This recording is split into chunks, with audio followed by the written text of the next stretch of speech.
बिस्मिल्लाहिर्रहमानिर्रहीम। अस्सलामुअलैकुम। कैसे हैं आप सब लोग? अल्लाह से उम्मीद करती हूँ आप लोग ठीक ठाक होंगे जनाब। मैं भी बिल्कुल ठीक ठाक हूँ। अल्लाह का शुक्र है, एहसान है, सब कुछ टिप टॉप है, मज़े में चल रहा है। तो जनाब आप लोग बताएं क्या हो रहा है ज़िंदगानी में? तो अल्हम्दुलिल्लाह मेरी ज़िंदगानी में सब अच्छा चल रहा है। और ये था सुबह सुबह का टाइम और बेटी स्कूल के लिए रेडी हो चुकी थी, नाश्ता वगैरह इसने कर लिया था, उसका लंच वगैरह भी मैंने रेडी कर दिया था। तो बस इनके भाई इन्हें छोड़ने जाते हैं तो वो रेडी हो रहे थे इनको छोड़ने के लिए और इनकी मस्तियाँ ख़त्म नहीं हो रही थी। तो मैंने इसकी इस मस्तियों को कैप्चर कर लिया, क्योंकि ये छोटी छोटी सी यादें होती हैं कि जब बच्चे बड़े हो जाते हैं ना, फिर आप इनको देखते हैं तो ये यादें बहुत ही अच्छी लगती हैं, बहुत ही खूबसूरत लगती हैं। ये पल जो होते हैं सारे तो बहुत ही मज़े के लगते हैं जब बाद में हम अपने बच्चों की इस तरह की क्लिप्स देखते हैं। और ये मेरे बड़े बेटे, इनको पता नहीं ठंड लगी थी कि फ़जर पड़ने के बाद ये इतने बेहोश सोए हैं कि स्लीपर पहन के सो गए। तो मैं और मेरी बेटी हम लोग हंस रहे थे कि ये इस तरीके से सो गए। खैर फिर सब जा चुके थे, हस्बैंड भी जा चुके थे। तो मैंने कहा चलो, मैं ये कबर्ड की हालत बहुत ख़राब हो रही थी, मैंने कहा चलो इसे मैं ठीक कर लेती हूँ। और कबर्ड और किचन कैबिनेट का ये आलम होता है कि आप इसे अगर छोड़ देना तो बस इसका बेड़ा गर्क बहुत जल्दी हो जाता है, मतलब आपने इसे करते रहना पड़ता है। तो ये देखिए इस तरीके से इंसिग्निया के बैग्स थे, इसको मैंने इस तरह से फ़ोल्ड करके और इसको अच्छे से सब चीज़ों को ऑर्गेनाइज़ कर दिया। जो छोटी छोटी चीज़ें होती हैं, सॉक्स वगैरह होते हैं, सारी चीज़ें बहुत अच्छे से ऑर्गेनाइज़ हो गई थी। उसके बाद फिर मैं किचन में आ गई। तो जनाब किचन की हालत आप देख सकते हैं बहुत ख़राब थी। और आज जो मेरी हेल्पर आती है उसने ऑफ़ कर लिया था, मुझे पता चला अभी कि वो नहीं आएंगी। तो मैं ज़ोहर की नमाज़ पढ़ के फ़्री हो चुकी थी, बेटी भी मेरी आ चुकी थी। तो उसको तो ख़ैर मैंने खाना वाना खिला दिया था, उसके बाद मैं फिर खाना बनाने लग गई थी। तो मैं आज बना रही थी, बट अब मुझे नहीं पता आप में से कितने लोग ये खाते हैं और कितने लोग नहीं खाते। बट मेरे हस्बैंड जो है वो बहुत शौक़ से खाते हैं, बट मेरे बच्चे नहीं खाते। तो मैंने उसको अच्छे से वॉश कर लिया, प्याज को मैंने थोड़ा जो है ब्राउन सा कर लिया था, मतलब सॉटे कर लिया। फिर उसके अंदर अदरक लहसुन डाल के ना बट को मैंने अच्छे से थोड़ा सा भून लिया। फिर ये मैंने दही लिया था, दही तकरीबन लिया था 250 ग्राम के बराबर। इसके अंदर मैंने हल्दी ऐड कर दी, पिसी हुई लाल मिर्च ऐड करी और फिर जनाब इसके अंदर मैंने ऐड कर दिया था धनिया पाउडर। मिर्च और नमक आप अपने टेस्ट के हिसाब से डाल सकते हैं। फिर इसके अंदर मैंने ऐड कर दिया था गरम मसाला पाउडर और उसके बाद फिर इसके अंदर मैंने ऐड कर दी थी कसूरी मेथी। इससे खुशबू बहुत अच्छी आती है। और फिर कभी कभी होता है ना, इसको ऐसे ही आप पकाएं तो बड़ी अजीब सी एक स्मेल घर में फैल जाती है, बट कसूरी मेथी ऐड करने के बाद आपको वो स्मेल महसूस नहीं होगी और बहुत अच्छी सी खुशबू घर में आएगी। तो इन सब मसालों को मैंने किया अच्छे से मिक्स और इसको भी फिर बट के अंदर डाल दिया। पानी डाल के मैंने इसको कुकर जो है वो बंद करके चढ़ा दिया था, प्रेशर लगा दी कि अच्छे से जो है बट गल जाए। उसके बाद एक तरफ मैं बना रही थी सूप, सर्दियाँ थोड़ी सी उरूज पर है तो मैंने सोचा चलो बच्चों के लिए मैं सूप भी बना लेती हूँ। तो चिकन को मैंने रख दिया था सिंपल पानी में डाल के। आज बन रहा है चिकन कॉर्न सूप और उसके अंदर अदरक और लहसुन के पीसेस मैंने डाल दिए और नमक सिंपल डाल के और इसको मैंने कवर किया। और कवर करने के बाद जनाब इसे मैंने रख दिया पकने के लिए। उसके बाद जनाब हुई किचन की सफाई शुरू। सबसे पहले मैंने कहा चले मैं किचन को समेट लेती हूँ और उसके बाद फिर बर्तन वगैरह को वॉश करती हूँ। तो सारे ये सुबह के बर्तन थे, खाने के बर्तन थे, तो इसे मैं वॉश कर रही थी क्योंकि मेरी जो हेल्पर है वो आती ही तकरीबन 2:30 बजे के करीब है। तो और इस टाइम पे पता चले ना कि वो नहीं आ रही है तो फिर उसके बाद काम करना ना थोड़ा सा वो हो जाता है मुश्किल, बट लेकिन करना तो है। घर को साफ़ भी करना है, किचन को साफ़ भी करना है। और जब किचन आपका साफ़ हो जाता है ना तो ऐसा लगता है पूरा घर आपका साफ़ हो गया है। तो बस जल्दी जल्दी से मैंने बर्तन को धो लिया। और बर्तन को धोने के बाद जनाब क्या किया मैंने, साथ साथ खाना भी बन रहा था, सूप भी बन रहा था और बर्तन भी साफ़ हो रहे थे। और बस मैंने कहा चलो ये काम जल्दी से मैं कर लूँ।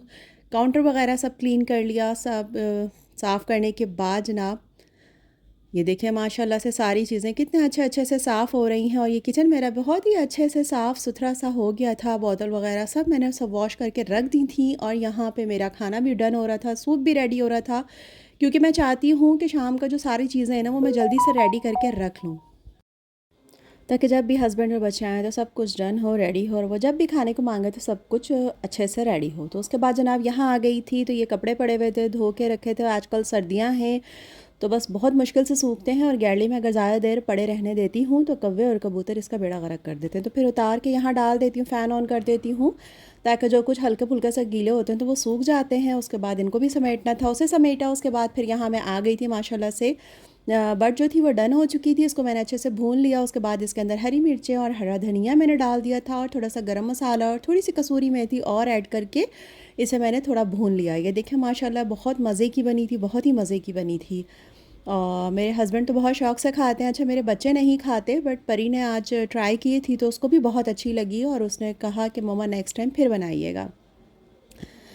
तो जनाब सालन भी डन हो चुका था, सूप बन रहा था। उसके बाद ये था असर का टाइम, तो असर और मगरिब के दरमियान मेरी कोशिश होती है कि मैं थोड़ा सा टाइम अपने लिए निकालूं, अपने और अपने अल्लाह के लिए निकालूं।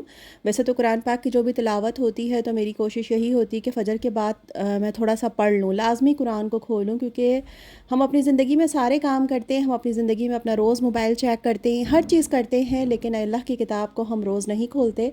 तो हमें आदत बनानी चाहिए कि हम अल्लाह ताला की किताब को भी रोज़ाना, ज़्यादा नहीं, 4-5 लाइनें सही या एक पेज ज़रूर पढ़ें, खोलें उसको। और अल्लाह ताला की जो इस किताब से सुकून मिलता है ना इसको पढ़ने से, आप ऐसा लगता है, वो कहते हैं ना कि जब हम नमाज़ पढ़ते हैं तो हम अल्लाह से बात कर रहे होते हैं, और जब हम कुरान पाक को पढ़ रहे होते हैं तो ऐसा लगता है जैसे अल्लाह हमसे बात कर रहा है। मतलब हमें अरबी समझ नहीं आती, लेकिन जब हम इसको रवानी से पढ़ रहे होते हैं ना तो अजीब से, मतलब एक फ़ीलिंग होती है, मतलब बहुत अजीब सी एक फ़ीलिंग होती है, मतलब बहुत अच्छा भी लगता है और ऐसा लगता है जैसे अल्लाह ताला हमसे बात कर रहा है, हमें समझा रहा है कि ये मेरे बंदो, भटके हुए बंदो, राह रास्त पे आ जाओ और हिदायत पे आ जाओ।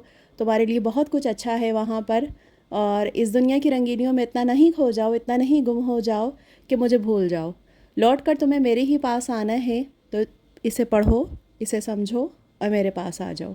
तो वैसे तो कोशिश करनी चाहिए कि तफसीर और तर्जुमे के साथ कुरान को पढ़ें, और मेरी कोशिश होती है कि मैं इसे तर्जुमे और तफसीर के साथ भी पढ़ूँ, और मैं पढ़ती भी हूँ माशाल्लाह से। तो जनाब ये थोड़ा सा टाइम था जो मेरे अपने लिए होता है, मतलब अगर सुबह ना हो तो मैं असर और मगरिब के दरमियान थोड़ा सा ज़रूर पढ़ती हूँ। तो माशाल्लाह सालन डन हो चुका था और यहाँ फिर मैं आ गई थी सूप की तरफ। तो यखनी रेडी हो चुकी थी और फिर मैंने सोचा कि बच्चे वो नहीं खाएंगे, बट नहीं खाएंगे, तो फिर मैंने सोचा इनके लिए मैं थोड़ा सा मटर पुलाव बना लेती हूँ। अच्छा जनाब, यखनी डन हो चुकी थी। मैंने बोटियाँ जो थी, हड्डियाँ अलग करके, बोटियों को रेशे रेशे करके मैंने डाल दिया इसके अंदर, और फिर इसके अंदर जो अदरक और लहसुन के पीसीस थे ना, उसका भी अच्छे से अरक निकल गया, उसे भी निकाल दिया मैंने। और फिर इसके अंदर आप चिकन जो क्यूब्स होता है वो ऐड कर दीजिए सूप के अंदर, या चिकन पाउडर ऐड कर दें, ठीक है। वो मैंने डाल दिया और थोड़ी देर मैंने इसको पकने दिया। तो ये देखें माशाल्लाह माशाल्लाह से कितना अच्छा हो गया। अच्छा, मैंने थोड़े से कॉर्न लिए थे, उसकी वीडियो शूट करना भूल गई मैं, तो उसको मैंने थोड़ा सा मिक्सिंग में डाल के एक दो बार थोड़ा चलाया मशीन को, और उसके बाद ताकि वो थोड़े से क्रश हो जाए, फिर वो कॉर्न भी मैंने इसके अंदर ऐड कर दिए। और जनाब यहाँ पर सिंपल मटर पुलाव तो सभी को आता है, मतलब प्याज लाल करी और ज़ीरा लाल किया, फिर उसमें अदरक लहसुन डाला, फिर मटर डाल दिए, फिर उसके अंदर टमाटर ऐड कर दिए और थोड़ा सा काली मिर्च, और मैं थोड़ी सी पिसी हुई मिर्च ऐड कर दी थी क्योंकि काली मिर्च बहुत कम थी, और थोड़ा सा पिसा हुआ गरम मसाला ऐड किया था, चिकन पाउडर ऐड कर दिया था, नमक ऐड कर दिया था, और फिर उसके बाद उसमें पानी डाल के मैंने चावल भी ऐड कर दिए थे। यहाँ मेरा सूप भी देखिए माशाल्लाह डन हो चुका है। और ये साथ में मैंने सिरका लिया, और सिरके के अंदर मैंने हरी मिर्चों को कट करके डाल दिया था, और दूसरी तरफ ये मैंने थोड़ा सा चिली सॉस और सोया सॉस, और उसके अंदर थोड़ी सी पिसी हुई मिर्च मैंने ऐड करके इसका एक सॉस रेडी कर लिया था।